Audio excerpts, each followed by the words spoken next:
Le GIEC, qu'est-ce que c'est? C'est le groupement intergouvernemental des experts pour le climat, qui a été fondé en 1988 à l'initiative de Margaret Thatcher et Ronald Reagan, qui à l'époque étaient les dirigeants du Royaume-Uni et des États-Unis. C'est un groupement international d'experts, donc ça veut dire que 195 pays aujourd'hui participent à financer ce groupement-là, les travaux de ces chercheurs, et à fournir le GIEC en chercheurs sur le climat.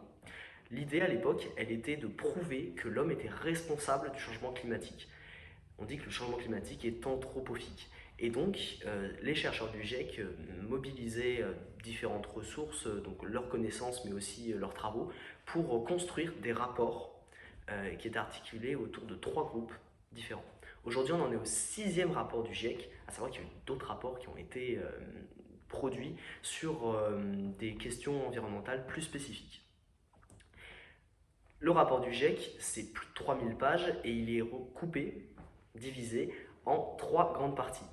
Une partie qui va analyser physiquement ce qui s'est passé, d'où vient le changement climatique et comment il se matérialise.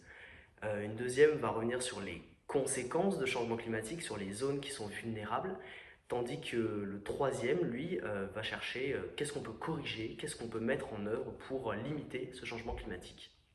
Les chercheurs, ils sont donc proposés par les États, par les gouvernements au GIEC, et ils doivent en 3 ans fournir un rapport sur la situation. Ils divisent le travail entre eux, à savoir qu'il y a des réunions qui sont mises en place quand même pour organiser ce travail. Maintenant que l'on sait comment fonctionne le GIEC, je vous propose de revenir sur le rapport qui a été publié en octobre 2023. Mieux vaut le dire tout de suite, le rapport du GIEC est loin d'être optimiste. En effet, les pays signataires des accords de Paris en 2015 s'étaient engagés à limiter à 1,5 degré le réchauffement climatique d'ici à 2100. Il faut savoir que cette barre des 1,5 degrés, selon le GIEC, elle sera atteinte en 2030 et que nous sommes déjà à 1,1 degré de réchauffement climatique depuis le début de l'ère contemporaine. 1,5 degré, eh bien, ce serait augmenter la surface des océans de 2 à 3 mètres. 2 degrés, 2 à 6 mètres.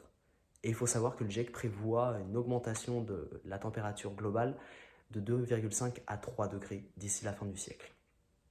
Donc, ça veut dire disparition de certains États côtiers et certains États insulaires, comme les Maldives, c'est l'exemple qui est le plus donné.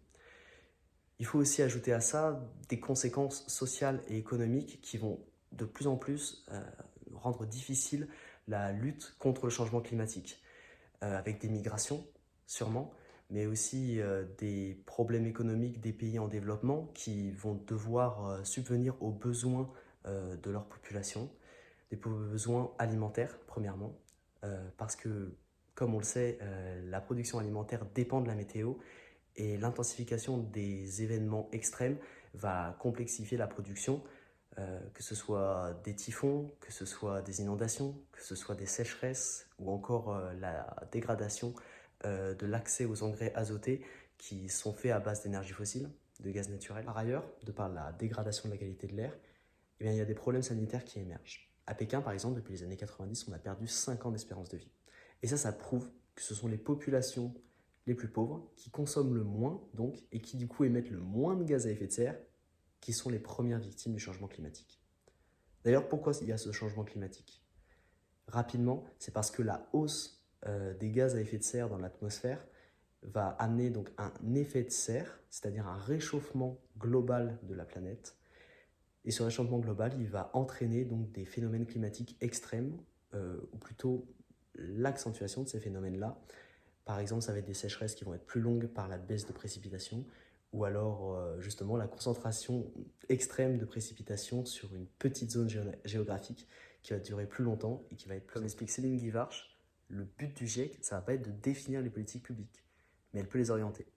Si on prend l'exemple de la décarbonation de notre mix énergétique, qui est essentiel pour limiter nos émissions de gaz à effet de serre, eh bien, le GIEC ne va pas dire s'il faut qu'on utilise du nucléaire ou des énergies renouvelables.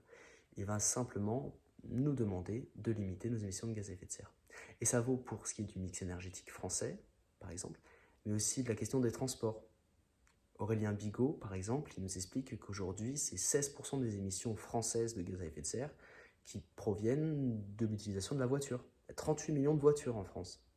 Et également au niveau alimentaire, où la production, ou la transformation, où tout le processus alimentaire mondial, finalement, émet énormément de gaz à effet de serre. Nos industries aussi, qui en plus dégradent l'environnement. Aujourd'hui, si on veut agir contre le changement climatique, eh bien, il faut remettre en cause tout notre mode de vie.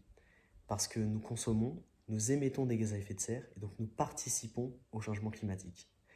Et peut-être que philosophiquement parlant aussi, notre confort et notre vision ne nous permet pas de nous rendre compte des conséquences du changement climatique. Et c'est peut-être là où l'on touche les limites du GIEC. Parce que les rapports sont peut-être trop techniques, les mesures qui sont préconisées sont peut-être trop peu populaires du fait de leurs conséquences économiques qui seraient désastreuses pour la compétitivité d'un État, ou alors les perturbations extrêmes qu'il y aurait dans notre mode de vie occidental aujourd'hui. Et la preuve en est, lorsque le GIEC préconisait qu'un État comme la France limite chaque année de 4,7% ses émissions de gaz à effet de serre, et ben l'État en question, la France, n'a pu limiter que de 0,3% ses émissions de gaz à effet de serre. Et tous les objectifs qui, depuis les années 90, donc, sont préconisés par le GIEC, je redis encore une fois préconisés, c'est-à-dire qu'il n'y a aucune sanction qui suivrait, et bien tous ces objectifs-là, au final, ils n'ont pas atteint. Et on voit les enjeux aussi politiques qu'il y a derrière.